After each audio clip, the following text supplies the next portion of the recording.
Seja bem-vindo ao canal Passo a Passo. No vídeo de hoje irei resolver o limite de seno de π vezes x sobre x quando x tende a zero. Mas antes de fazer isso, vai aqui um recado para você. Você sabia que o orador grego Demóstenes era gago e que ele curou a sua gagueira com exercícios? Que o político ateniense Clístenes foi o pai da democracia? Que a violência praticada contra Lucrécia foi a responsável por pôr fim à monarquia na Roma Antiga? Que Júlio César, em sua juventude, foi sequestrado por piratas? Se você quiser conhecer outras curiosidades interessantes, basta clicar na guia de shorts do canal Passo a Passo. Retornando após o nosso comercial. Se você quiser contribuir de forma voluntária com este canal, você poderá fazer isso através deste QR Code. E, se esse vídeo lhe for útil, não se esqueça de deixar aí o seu like. Agora, primeiro passo para resolver este exercício, eu irei aplicar a propriedade que envolve o que? A mudança de variável. E eu posso aplicá-la quando eu tenho o quê? Uma função composta. E aqui eu tenho uma constante, uma variável, na função seno. Então tem uma função composta, logo eu irei aplicar. E eu irei dizer o quê? Que π, que é a minha constante, vezes a minha variável, é igual a u. Observe que você pode usar qualquer letra que você quiser aqui. Se você quiser usar S, T, H, J, não importa. Depois, vou isolar x nesta relação aqui. E eu terei o quê? Que x é igual a u sobre π, ou u dividido por π. Depois, eu irei descobrir para onde o limite desta nova variável que eu estou aqui usando, que é u, irá tender quando x tende a zero. Então, terei que limite de u quando x tende a zero vai ser igual ao limite de π vezes x quando x tende a zero. Por quê? Porque eu disse que u era igual a π vezes x. Para resolver este limite, é muito fácil. Basta substituir na variável o valor qual o limite dela está tendendo, porque eu tenho aqui o quê? Uma função que é contínua no valor que a variável está tendendo. Logo, eu terei π vezes zero. Isso diz o quê? Zero. Então, o limite de u quando x tende a zero é zero.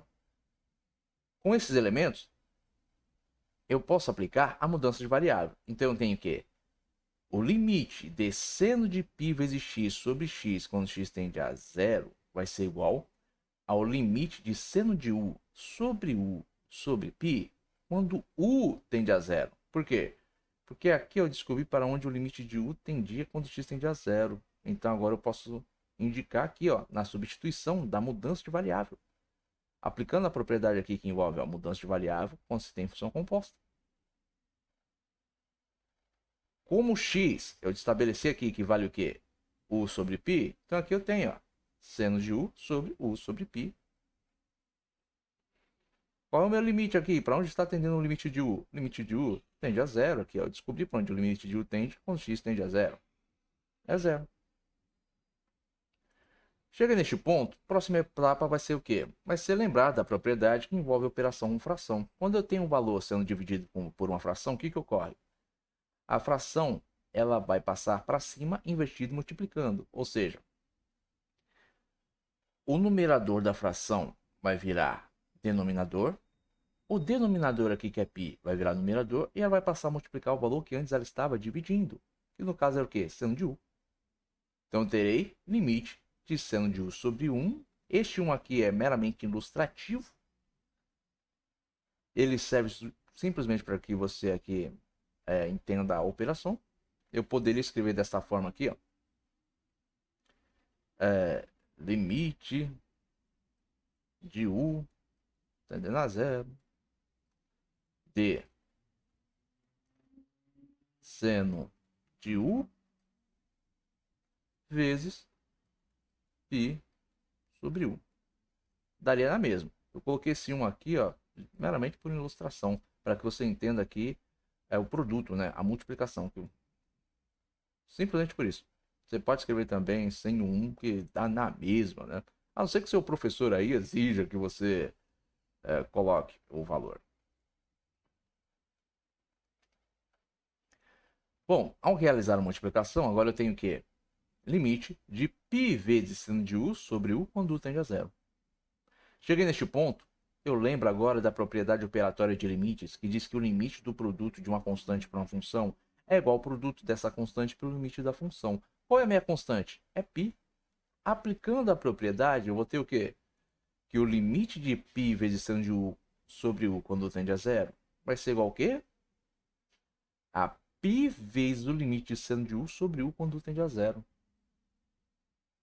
Apliquei a propriedade, vejam, estabeleci aqui ó, a mesma configuração que eu tenho na propriedade operatória.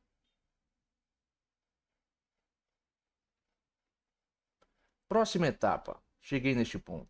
Eu vou lembrar do limite trigonométrico fundamental, que diz o quê? Limite de seno de x sobre x quando x tende a zero é igual a 1. Eu tenho aqui a mesma configuração, a única coisa que mudou aqui, né, foi o quê? A letra da variável. Aqui é u, aqui é x. O resto é tudo igual. Então pode dizer o quê? Que o limite de seno de u sobre u quando tende a zero é igual a 1. Logo eu teria o quê? Π vezes 1. Π vezes 1 é π. Ah, mas como é que você sabe que limite de seno de x sobre x quando x tende a zero é igual a 1? Bom, se você quiser saber como é que se calcula o limite de seno de x sobre x quando x tende a zero, e como é que se obtém aqui este resultado, 1, aqui no card desse vídeo vai aparecer aqui, ó, no canto direito aqui vai aparecer o card, onde eu demonstro aqui ó, como é que se calcula o limite de seno de x sobre x quando x tende a zero. Bom, eu espero que você tenha compreendido a resolução deste exercício. Mas caso você tenha restado alguma dúvida, escreva aí nos comentários. E se você tiver gostado deste vídeo, não esqueça de deixar o seu like. E se você tiver gostado deste canal, não se esqueça de se inscrever nele. Tenha bons estudos e até os próximos vídeos.